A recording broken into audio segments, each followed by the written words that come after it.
This is Oregon Public Broadcasting.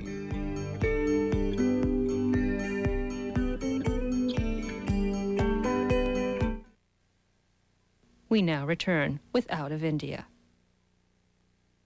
In a temple in southern India, the dancers act out a remarkable story. They tell the legend of the death of a holy man, a saint who came from the Middle East, bringing a new and exotic religion to India: Christianity.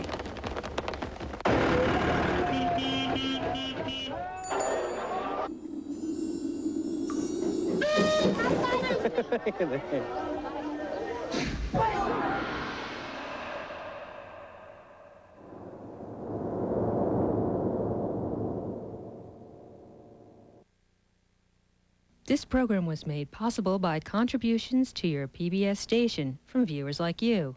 Thank you.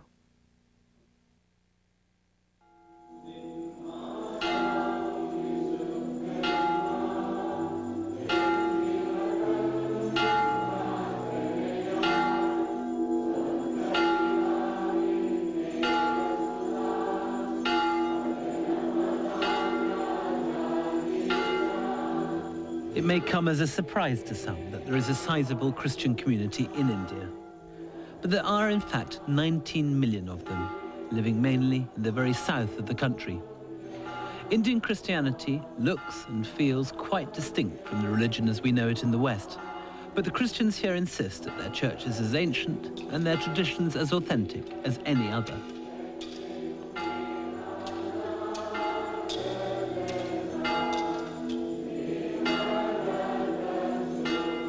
To understand how this could be true and to see how Christianity first arrived in India, I started my journey thousands of miles away in the deserts of the Middle East to investigate a legend that dates from the very earliest centuries of the Christian era.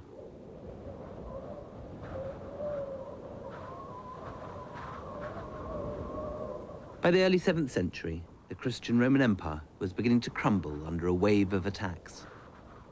The great classical cities slowly fell into decay.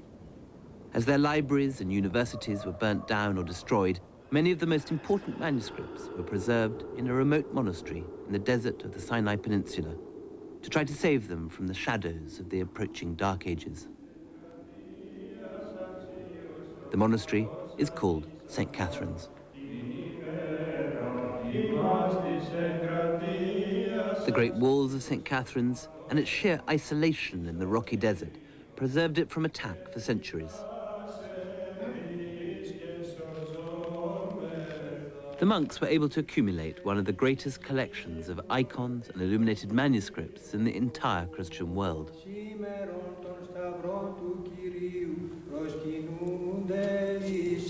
For over 1,000 years, many of their treasures remained hidden.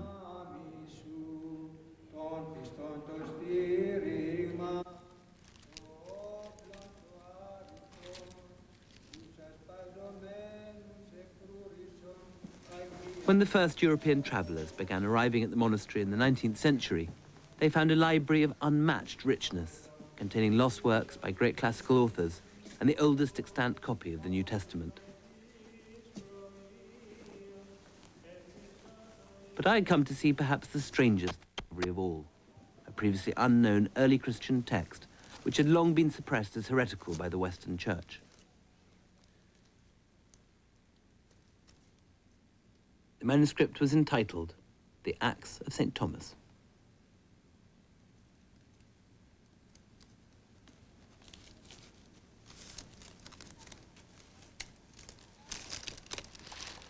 Από πότε είναι? Είναι από τον 5ο αιώνα. 5th century.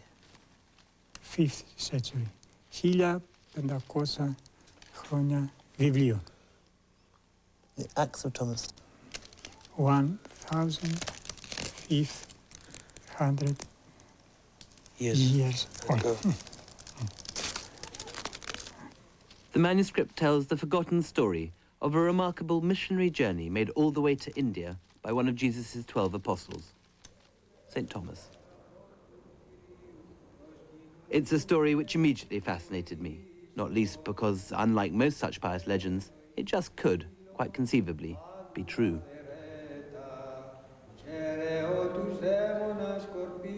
From the early church to the modern day, St. Thomas has always had a powerful hold on the religious imagination. He is remembered as Doubting Thomas, the story of how he, alone of the 12 apostles, refused to believe in the resurrection until he'd felt Christ's wounds, has been endlessly retold by each successive generation. In his questioning, he could almost be a patron saint for our own uncertain 20th century. But the Acts of Thomas suggest that there is far more to his story than one understandable act of doubt. And to follow that story, I went to Jerusalem. While Jerusalem is still one of the most beautiful cities in the world, I've always found it one of the most upsetting. As you wander the cobbled streets of the old city, it's impossible not to notice the tensions between the different communities, a constant reminder of the unhealed wound at the heart of the conflict in the Middle East. For the apostles in the days immediately after the crucifixion, Jerusalem must have been a terrifying place. Neither the Roman occupiers nor the religious authorities would have had much sympathy for the followers of what they saw as a dead revolutionary and heretic. How much is actually known about St. Thomas? We know essentially that what everybody knows, that he is Doubting Thomas. At the end of John's Gospel, he symbolizes disbelief first, and then he makes the first explicit confession of the humanity and divinity of Jesus, my Lord and my God. And after that, is there any subsequent evidence about what he did or where he went? He must have left a very great impression on the early church, because several works are attributed to him. The Gospel of Thomas, for example, the Infancy Gospel of Thomas, the Apocalypse of Thomas, all of these would indicate that he was considered to be a rather remarkable figure. And why was that? What was his importance? As far as I can see, it was a deduction from the fact that he was nicknamed the Twin. The twin? Yes, that he had a twin brother. And Jesus was identified as that brother, so that he was a twin of the Lord, which meant very high prestige in the early church. St. Thomas was literally regarded as the twin brother of Jesus. Yeah, that's the way he's identified, not in the Gospels. I mean, in documents that were not accepted as canonical, as representing the faith of the church, but he is clearly identified as the twin brother of Jesus in those documents. And were there any other brothers, or? Jesus had 4 brothers and 2 sisters, according to the Gospels. And in my view, they were children of Joseph by a previous marriage. That's why Jesus is identified as the son of Mary, meaning that the other 6 children were not children of Mary. So what would the Christianity of the early church here in Jerusalem actually have been like? I'd imagine that the few disciples of Jesus would have been in a chaotic state. Remember, after the resurrection, they finally realized that Jesus was alive as he had promised. I mean, they hadn't really believed what he was saying in his lifetime. And that meant a tremendous surge of energy and courage. And immediately they began to spread out. We had a church in Damascus within 18 months of the resurrection. And the project then was to go from Jerusalem, Judea and Samaria to the ends of the world. And St. Thomas's role in that? I imagine that he would have been one of those that went to the east, so we lost sight of him. You see, others went as far as Antioch. That was the bridgehead to the west. But we have forgotten in the west all the great missionaries who went to the east. According to tradition, this is the site of the Last Supper. The actual building, of course, is much later. It's medieval, Crusader. But it's nevertheless said to mark the site of the upper room, where St. Thomas and the other apostles used to gather when they were in Jerusalem. It's also the site of Pentecost, that vital moment when the Holy Spirit is said to have come down and transformed the apostles from frightened fugitives, hiding from their enemies, into determined and outspoken missionaries, prepared to risk everything to spread their beliefs. In other words, if there is any basis to this tradition, it's what happened in this room that gave St. Thomas the courage to set off on his epic journey to beyond the boundaries of the Roman world.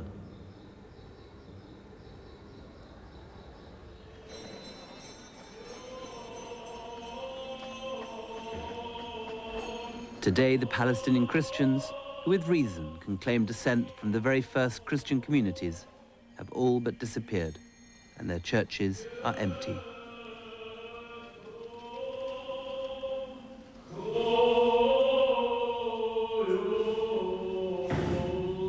Those that remain could be flown out in just 9 jumbo jets. Only the clergy are left in the Cathedral of St. James, dedicated to the memory of the first head of the church in Jerusalem. That early church would have followed a very particular form of Christianity, one probably unrecognizable to the Western churches today. Yet this was the faith of the apostles who actually knew Jesus in the flesh. And if the manuscript I saw in St. Catherine's was to be believed, it was these forgotten traditions that St. Thomas may have taken with him to the East.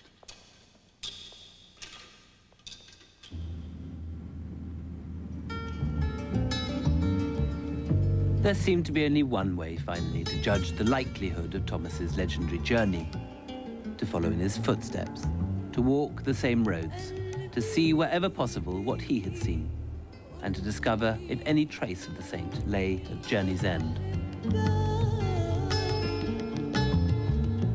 As he crossed over the deserts on the way out of Judea, Thomas would have been leaving his homeland forever, where, according to the Acts, he had begun life as a simple carpenter, like Jesus himself. I followed his route in a Palestinian minibus, which managed the journey rather faster than in his day.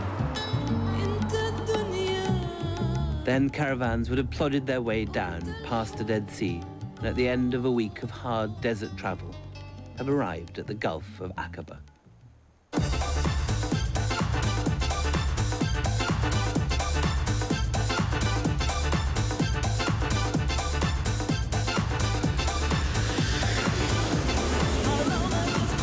The modern resort of Eilat is not one of the more resonant ancient sites in the Middle East. But although you'd never guess it today, this was once the ancient Israelites' port to the outer world, called Etzan Giba. Now, of course, it's more like the Middle East's answer to Ibiza.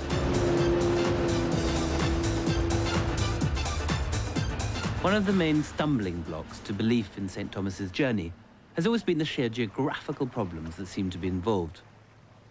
Yet it is easy to forget that from the Red Sea, it is a direct route down the Persian Gulf to India. So if Thomas really did go to the subcontinent, his point of departure could well have been from here. On the face of it, the story told in the Acts of Thomas might seem absurd.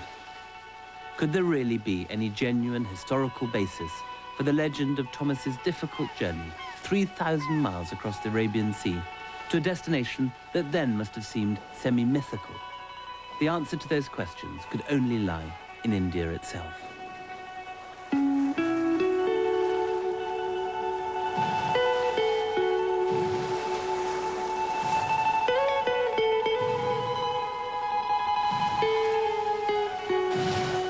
St. Thomas would have sailed across the Arabian Sea and then followed the trade winds as they took his ship down the length of the Indian coast. It would have been a journey out of the familiar territory and customs of the Eastern Roman Empire to the utterly foreign land of the Indian subcontinent with its very different Hindu civilization. Moreover, its green fertility could not have been a more stark contrast to the desiccated hills of the Judean desert. Finally, the ship would have found its way here into what was once the main port of the Malabar coast, the great deep-water inlet of Cranganore, known to the ancients as Muziris. To a simple carpenter from rural Palestine, it must have been like arriving on a foreign planet.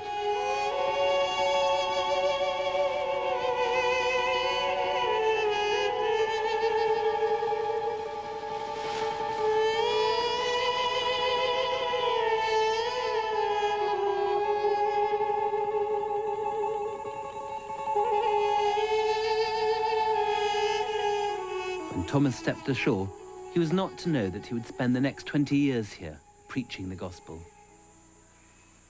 According to the Acts, as he entered the city, he heard the sound of pipes and organs and much singing. For there were once docks and quaysides on this site, warehouses and the palaces of rich merchants. Here too was a synagogue for the Jews and a temple of Augustus for the expatriate Roman community. It was here, perhaps on the site of these crumbling walls, that St. Thomas is supposed to have erected the first church in India. It's frankly amazing how little is left of Cranganore now. A few old walls and towers, the laterite eroded to the texture of old peach stone and choked with vines and creepers. But 2,000 years ago, this is one of the biggest ports in the entire world. All the spices of Malabar were brought here, oils from the Himalayas, slave girls from northern India, a lot of the silk trade from Central Asia. And out here, 300 triremes from the Red Sea to buy it. But now, all that's left, just a few old walls. At first, I could see little evidence that this was the place of his arrival, apart from the St. Thomas canteen and cool bar. But close by, there was a small fishing village.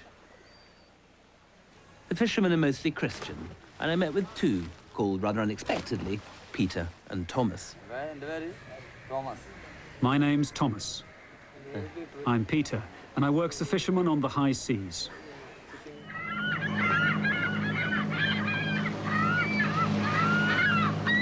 St. Thomas was a disciple of Jesus Christ. He came and preached the teaching of Jesus to the local Hindus. When you read in the Gospels about Peter and James being fishermen on the Sea of Galilee, does it all sound very familiar? Of course it's familiar, and we feel that connection. We feel the connection all the way from Peter. We're proud to be fishermen, and we believe in that connection. It is with that faith that we go out to sea. When the sea gets rough, it's God's name we call. The sea is very unpredictable. You never know whether you'll come back to shore. We pray to God, of course, and to Jesus Christ. We pray to the saints, too. In a storm, to be honest, you don't really have time to think. You just call on everyone. But Christ is the real power. Everyone else is secondary to him, even St. Thomas. They were, after all, his disciples. When we're in need, we pray first to Jesus and only then to St. Thomas. Christ's apostles underwent great hardship to take his word to people right around the world. Here in Kerala, St. Thomas taught people the word of God. According to the fishermen, St. Thomas is supposed to have travelled through the coastal towns and villages of this part of India, today called Kerala. As he went, he began erecting crosses, converting people with the aid of miracles, and building churches.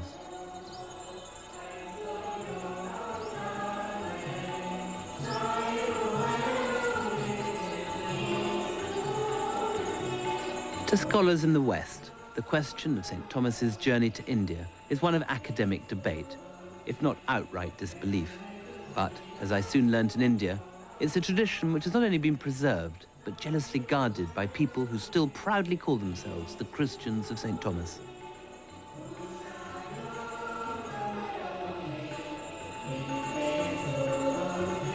It is in fact more than a legend. It is an article of faith which underpins their whole identity and their place in Indian society.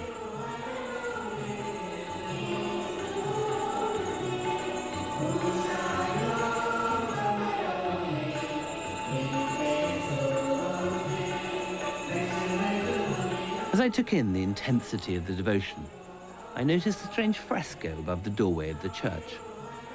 It was a conventional Last Judgment scene, but there were many strange idiosyncrasies.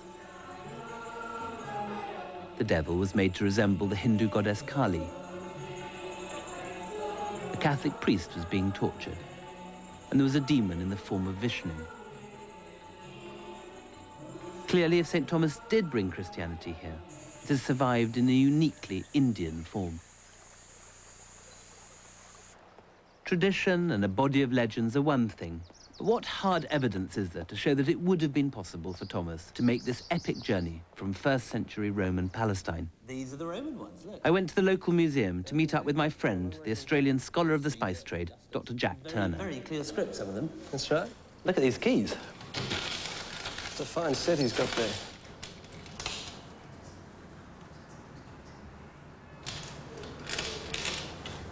Who have you got there? Well, here I have Augustus, and here I have Nero. Mean-looking guy. Yes, this is a very interesting coin because this is one of the earliest coins that they've found in India from the Roman connection. So this would be... What sort of period? Well, roughly datable to about the beginning of this millennium, the time of Christ, the birth of Christ. Did you get much before that, or no? No, so it was about the time of Christ that a Greek actually discovered the way of sailing to India by a direct route from the Yemen, and he found that if he hopped on the back of the winter monsoon at the right time of year, he could sail to this coast in about 40 days. 40 days? 40 days direct. Door to door? That's right, across the ocean. But it required a huge leap of faith to sail out onto the blue water into the open ocean. Rather than taking the coast? Without hugging along the coast, which would take months. And what were they buying with this? Mostly pepper. And after pepper, some of the other spices, exotic products such as cinnamon and nutmeg and cloves, which came from further east. But this was the spice coast par excellence. This is where all the pepper in the world was produced until the modern era. Pepper's the most boring of all spices. I mean, they're just ordinary pepper. Not for a Roman, no, no, no. It was hot stuff, was it? Oh, absolutely. In fact, when... It was the Tabasco of its day. Yes, in fact, much later after this, Rome was sacked by the Goths. King Alaric, and instead of gold, he demanded payment in pepper. But people became rich from this? This was the... Oh, fabulously rich, yes, yes. And what do the dates go up to? When's Nero? Well, Nero's in the middle of the 1st century AD, which is the period which coincides with the most intense trade, and this is when we find most of these Roman coins. So they start in the reign of Augustus, and they build up under Nero in the middle of the 1st century AD. We get a... So exactly the time St. Thomas would have come if he had come? That's right. In fact, this is the period when it would have been easiest for St. Thomas to come to India. In fact, it would have been easier to sail to India and safer and probably cheaper than at any time for the next 1,500 years. Wow. Until Vasco da Gama sailed around the Cape of Good Hope. So it's perfect timing? Absolutely perfect timing. So the idea isn't absurd from a historical point of view that St. Thomas came to India. I mean, he could have come easily. That's right. It doesn't prove anything, but it was certainly possible. I was still surprised that boats could then have survived the monsoon passage from the Middle East. The evidence lay along the shoreline nearby. Half hidden in the trees were the rotting hulls of great whales of boats, many of which were designed for precisely such a journey. The skills of the Malabar boat builders were prized for centuries by the medieval Arab spice traders, who so valued the combination of Indian craftsmanship and locally available teak that they had many of their finest boats made here. This boatyard still builds traditional ships for Arab merchants, although only just. It was on the point of closing when I went with Jack to have a look at what may well be one of the last boats they ever make.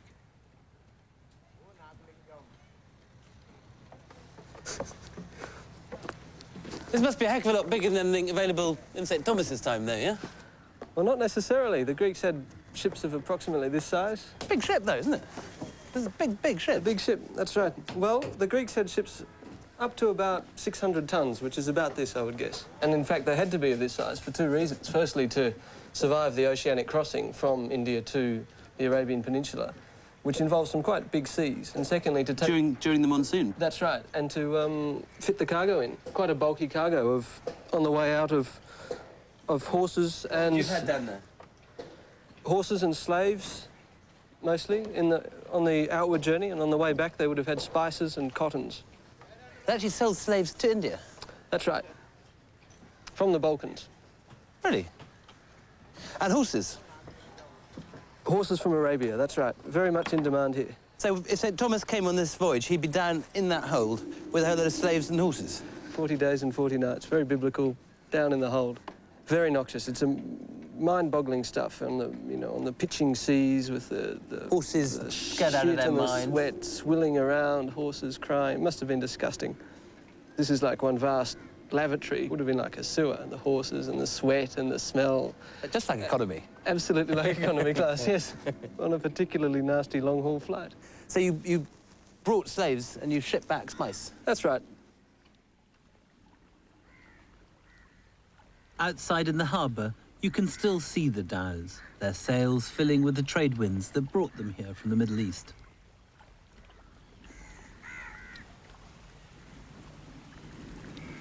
I met an old Persian sailor who's been sailing this route for many years, taking cashew nuts from India to the Gulf and Iran. His name was Muhammad. 2,000 years ago, do you think it would have been possible to have gone all the way from Palestine to Kerala in a boat full of horses using the monsoon winds? Would it have been very difficult, or would it have been possible? It would have been difficult. It would all depend on the wind. These days, with an engine, it can take about a week. Back then, it could have taken anything up to a month. When there was wind, you would have been able to go, but when it stopped, you would simply have stopped as well. So it was possible, Yes, but difficult. a little, even if you didn't have wind for a couple of days. Eventually, you'd be bound to get some. It fascinated me that this remarkable ancient journey, so unlikely at first sight, should be talked of so matter-of-factly by the sailors who plied the route today. Muhammad's business was the cashew trade, but other merchants still ferry the traditional spices of Kerala to the bazaars of the Middle East: pepper, cinnamon, cloves, and ginger.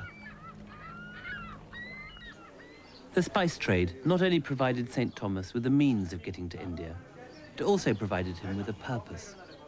The lure of spice meant that there was a thriving expatriate community of Romans and Jews he could try to convert. In the bazaars, one can still see the old method of bargaining being used. The price is agreed by the squeezing of fingers under a towel, so that no one else can hold you to the same price.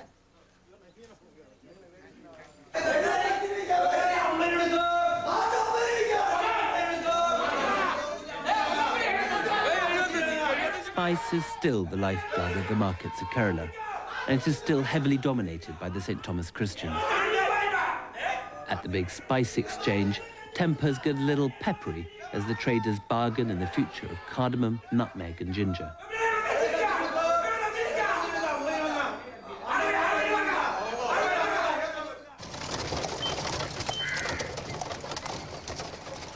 Kerala and its main port Cochin have built their fortune on the spices Arab and European gourmets wanted on their tables. For Thomas, this would have been a perfectly logical place to come. And with the spices, the traders brought their religions. Kerala became a melting pot for Hinduism, Christianity, and Islam, all of which coexisted side by side. There was another ancient faith that arrived here, again from the Middle East.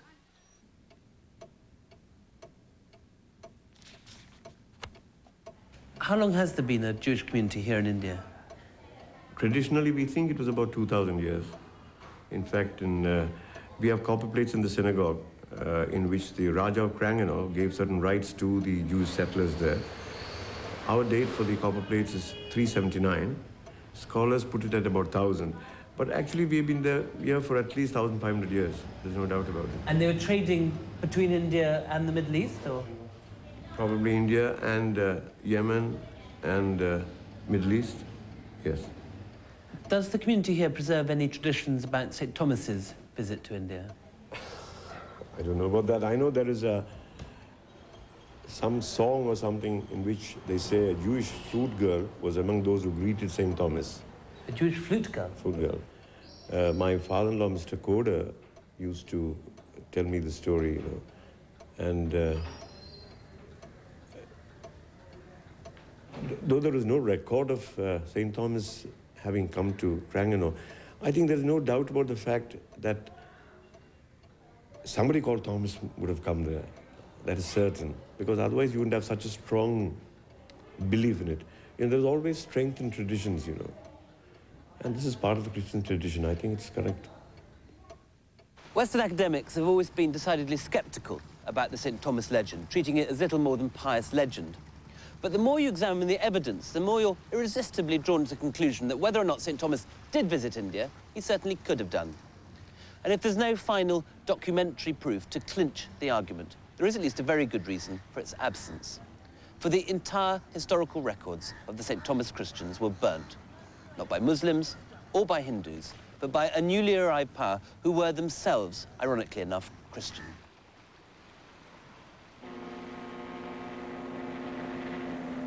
For the calm world of the Indian Ocean was changed forever when in 1498 Vasco da Gama discovered the sea route to the Indies.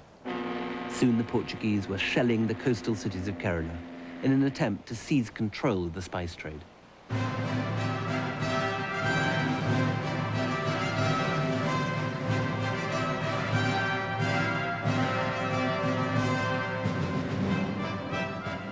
Portuguese Inquisition immediately set about destroying the St. Thomas churches and building their own. For as far as the Portuguese were concerned, the Indian Christians were heretics who, among other things, believed in reincarnation and astrology.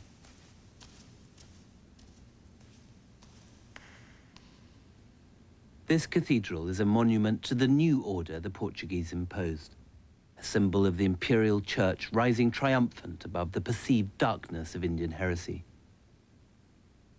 On the altarpiece, the angels wear Portuguese clothes, while St. Thomas is shown with European features, wearing the robes of a Catholic bishop. But despite burning all the existing copies of the Acts of Thomas, the Inquisition never completely succeeded in erasing the history of the Indian Christians. It's only when you poke around behind the altarpiece that you can see the older traditions the Portuguese had deliberately tried to cover up.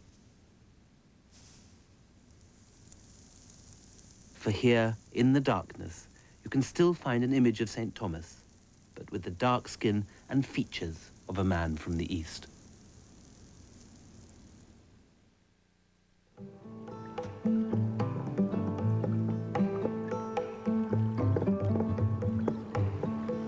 Kerala is crisscrossed by a network of lagoons, rivers and canals known as the backwaters.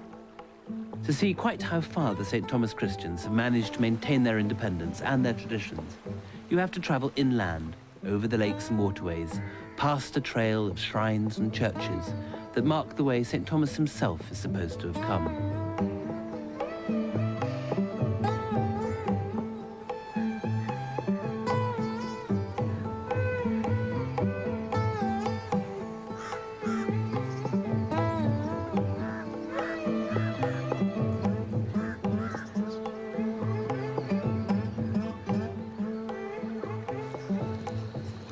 Still very much the deep south of India, hot and humid, somnambulant and brooding. The soil is so fertile that as you drift up the lotus-choked waterways, the trees close in around you and twisting tropical fan vaults of bamboo and banyan arch together in the wards of the forest canopy. Mango trees hang heavy over the fishermen's skiffs. All is still and green and fertile.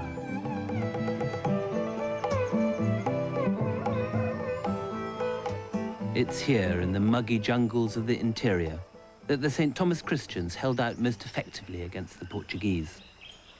After the burning of their libraries, they had to find a way to preserve their legends and the memories of their past. In songs and dances such as this, the Kalimagan Patu, or Dance of Thomas, the story of how the apostle brought Christianity to India was kept alive, locked in a place that the Inquisition could never touch. The minds and memories of the Christians of the backwaters.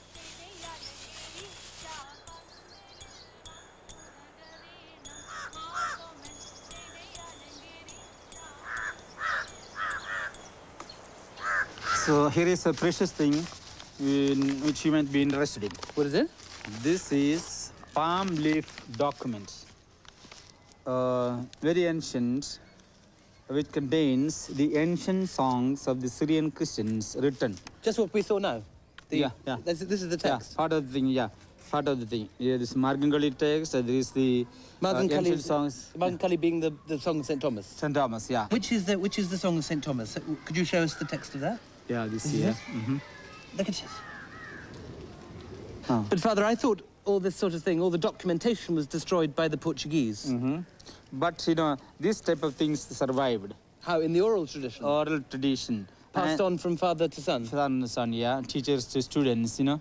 And then later, I think this might be of the 14th and the 15th century, they started writing this on this leaf of a coconut, this coconut tree leaf. And these are the oldest surviving documents of the St. Thomas Christians? Of the St. Thomas Christians, this ancient song. It turned out that the father had another rather unexpected treat. A troupe of dancing nuns. See, Margangali is a male dance. Okay. And recently when we introduced it in Kerala for the youth festival, we introduced it also for women folk. Okay. And later, we also introduced among the sisters, who are neither male nor female. That's not very polite, Father. They're very feminine nuns. So, Father, bring on the dancing nuns. I wasn't quite sure what to expect, having never seen nuns dance before, except, of course, for the odd pub strippogram.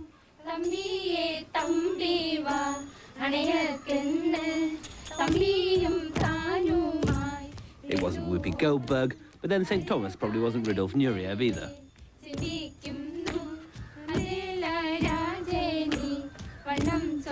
Father, isn't it a bit unusual to have nuns dancing? Yeah, they don't generally dance, you know.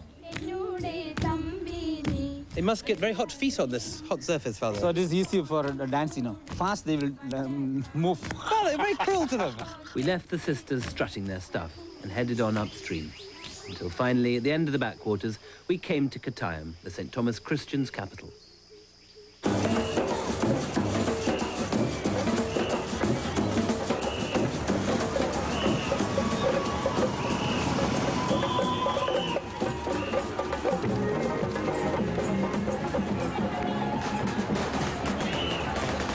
Although I knew it was nearly Christmas, the lulling effect of the backwaters had made me lose track of the date, and I found Kottayam in the midst of its Christmas celebration.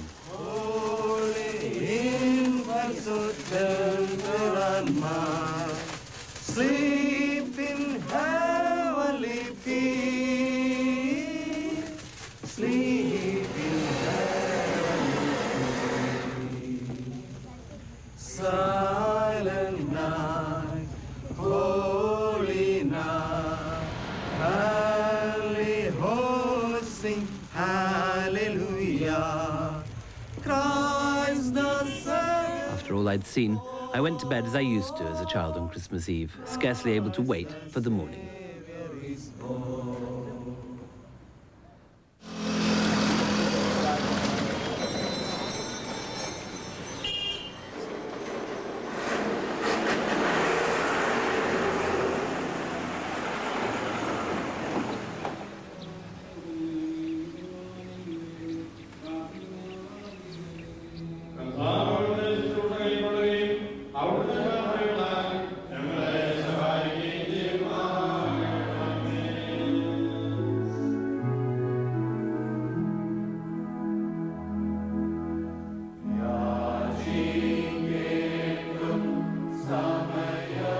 The church service here is like an extraordinary religious time capsule. To this day, the St. Thomas Christians follow the ancient liturgy of St. James, that once used by the early church in Jerusalem, which is still, in part, chanted in Aramaic, the language of both St. Thomas and Jesus himself.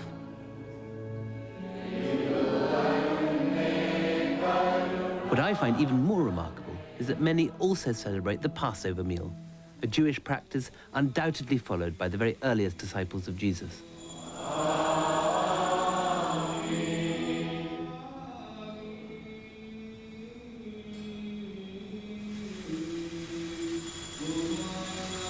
The bell staves being rung over the priests are to mimic the feel of angels' wings.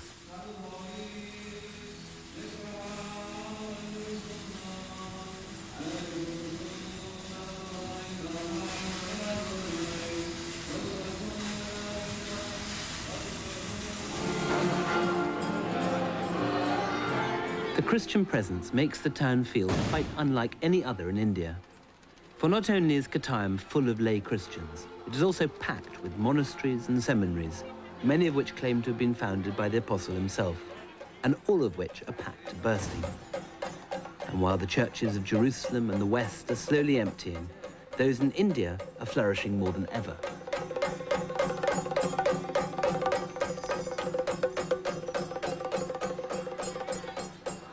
So, Father, what would you say to cynical Western scholars who say that there's no evidence that St. Thomas ever came to India? Well, I would say we are the evidence for the coming of St. Thomas to India, because we have a very long, unbroken tradition in the community which believes that St. Thomas was the founder of the church in India. And for us, that is the most important thing, and not something on paper or stone, which is secondary. We have a spirituality which is very close to the spirituality of the early church. We would say we are as old as any apostolic church anywhere in the world.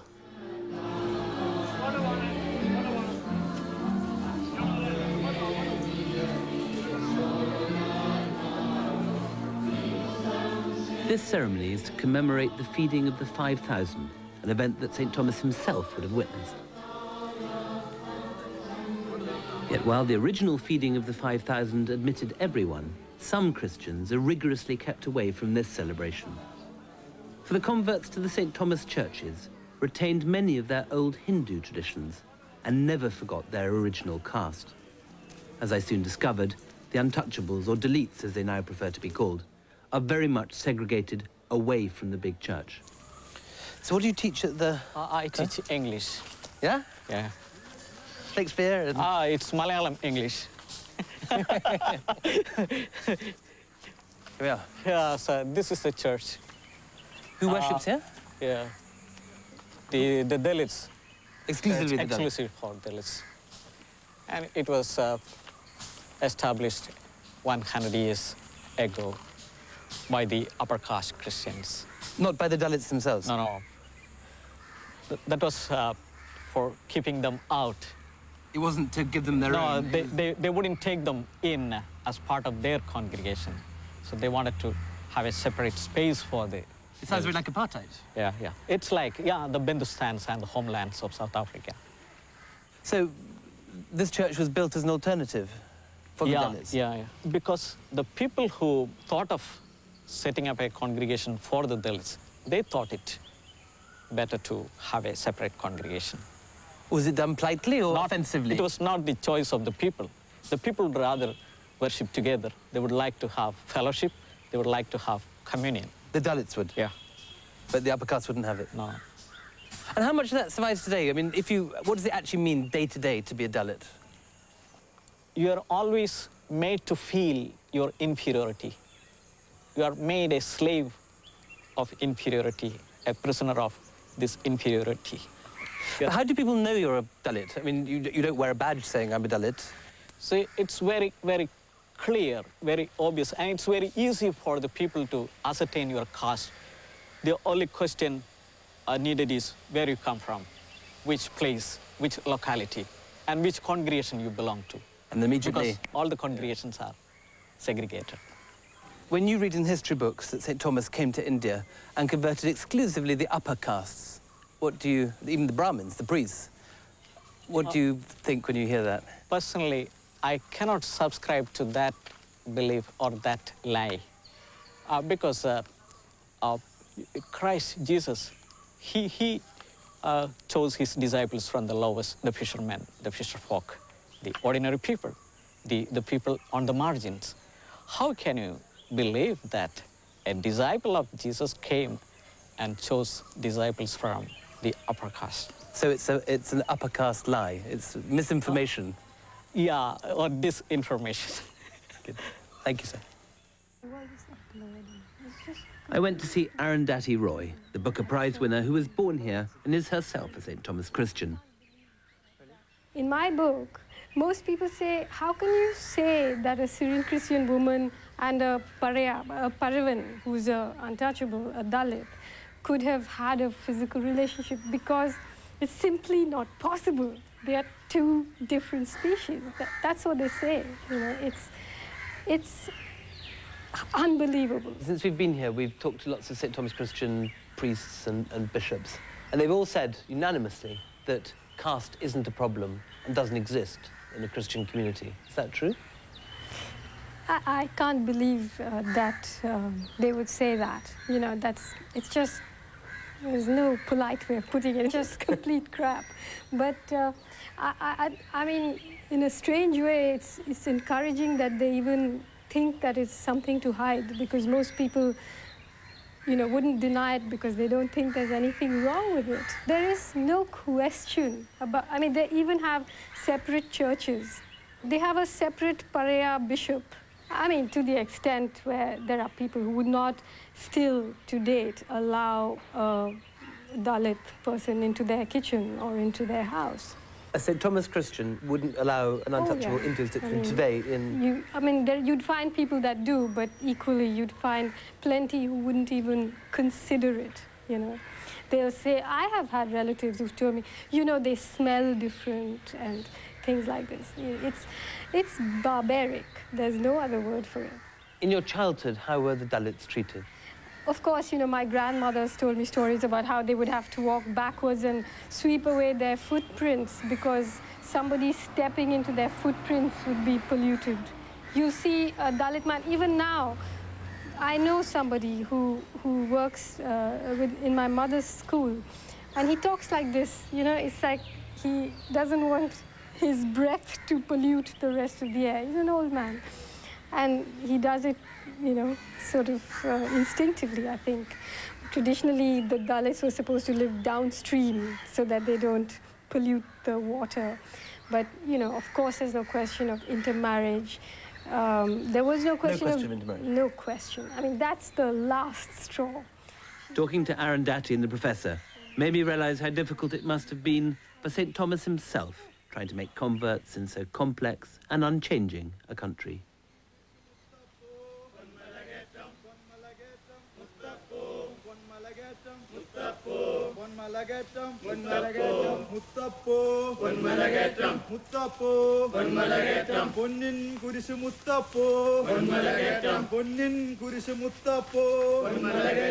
This is the biggest Christian pilgrimage centre in Kerala.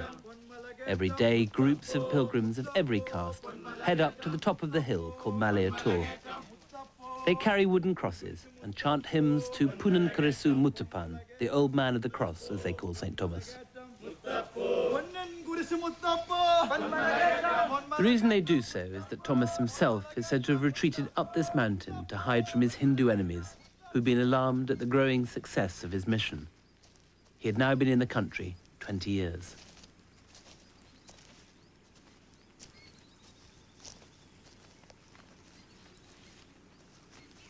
As you rise up the hill, you can see the whole of Kerala laid out like a table before you.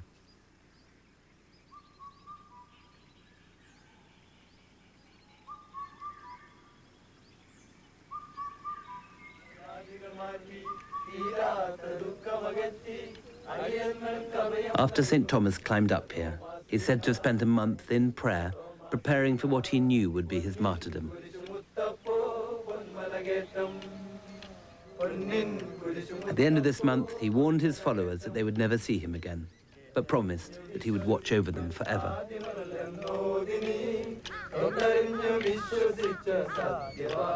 He looked out for the last time over the green fields of Kerala, then picked up his staff and set off eastwards across the mountains and even further into India.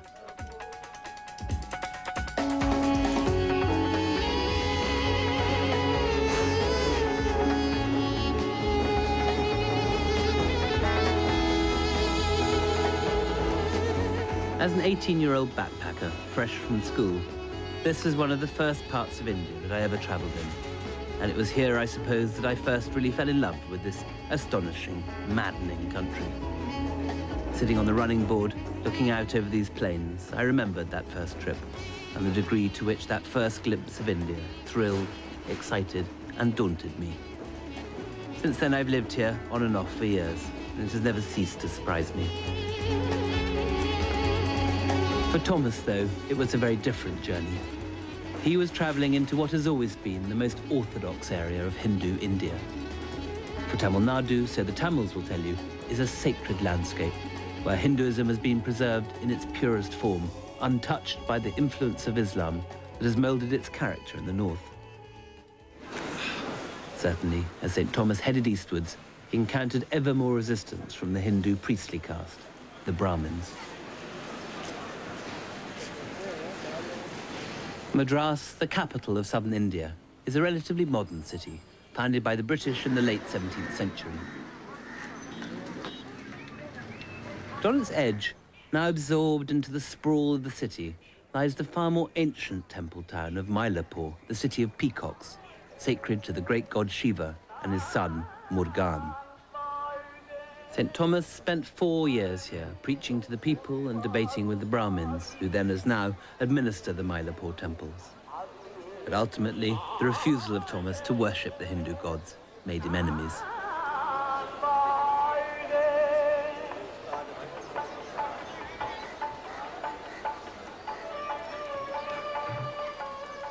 After 4 years, the local Raja had had enough of this troublesome holy man, converting his subjects and irritating the Brahmins of his temples. So So he ordered St. Thomas to be dragged from his cave. Then, as the Acts of Thomas puts it, he took Thomas and went without the city, and there came with him a few soldiers with weapons. He said to the soldiers, "Go up on this mountain and stab him." And when he had ascended the mountain, St. Thomas went to pray, saying thus, "My Lord and my God, my guide in all the lands through which I have travelled, guide me now that I may come unto thee." Then the soldiers came and struck him all together, and he fell down and died. In his life, St. Thomas had travelled thousands of miles. But it was after his death that the saint, a carpenter from Roman Palestine, made the strangest journey of all, into the Hindu pantheon. On the face of it, Hinduism, with its thousands of deities, might seem to be an impossibly different religion to Christianity. What is surprising is that in the centuries after Thomas's death, Christians did visit Hindu temples, and members of the two faiths did successfully live side by side, mingling their beliefs. In many places, Christian images, including those of St. Thomas, were carried in temple processions next to idols of Shiva and Murugan riding on his peacock.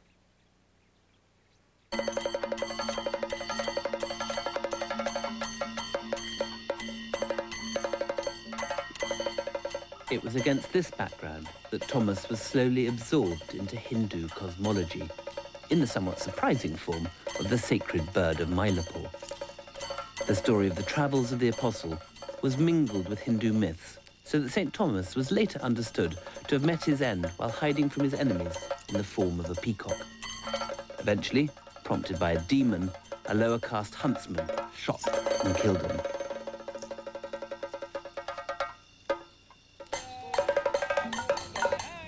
The myths of the two traditions became so closely intertwined that the audience, depending on their faith, could understand this dance as telling either the death of Murugan or the martyrdom of St. Thomas. It is an extraordinary example of the ability India has always had of absorbing and transforming all the influences that come to it. It's only recently that the close relationship between Hinduism and Christianity has begun to be threatened by vicious attacks on Christians by militant Hindu fundamentalists.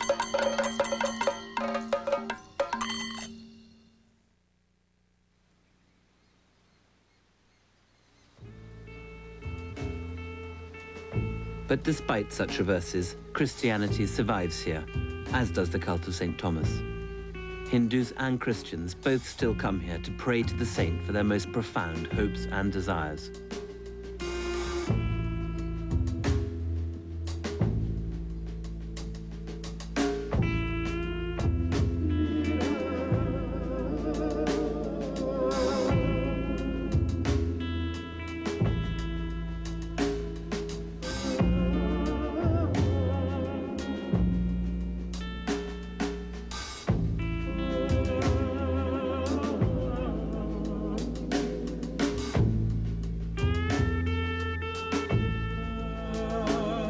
At the end of my journey, I climbed to the top of the hill outside Madras, still known as St. Thomas's Mount.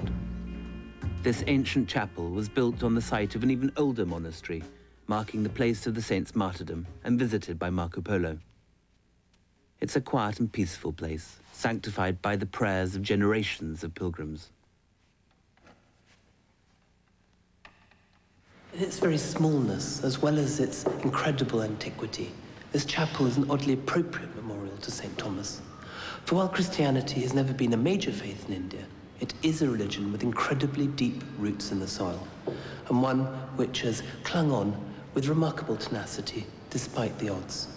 Above all, the church here has remained faithful to the tradition of St. Thomas's incredible journey from Palestine to southern India, a story long forgotten in a West which has come to regard itself as the home of Christianity, forgetting that Christianity is in its essence not a Western, but an Eastern religion.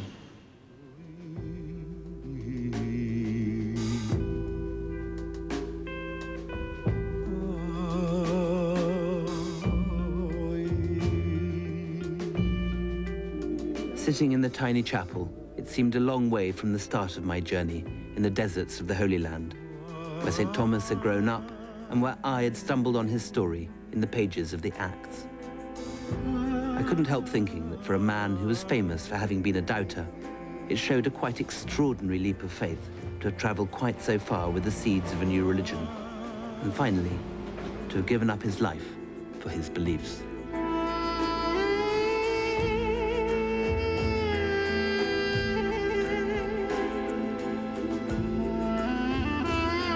Murder of a Monk and Cadfael investigates on The Rose Rent. Watch OPB for Mystery tonight at 9 here on the television stations of OPB.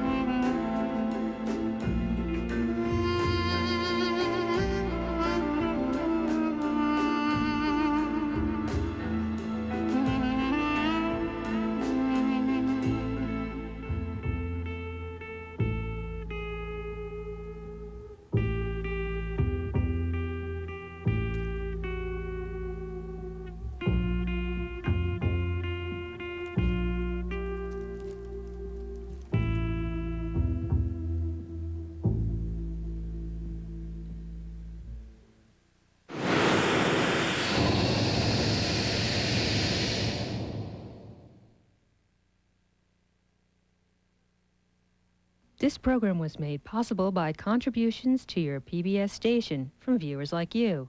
Thank you.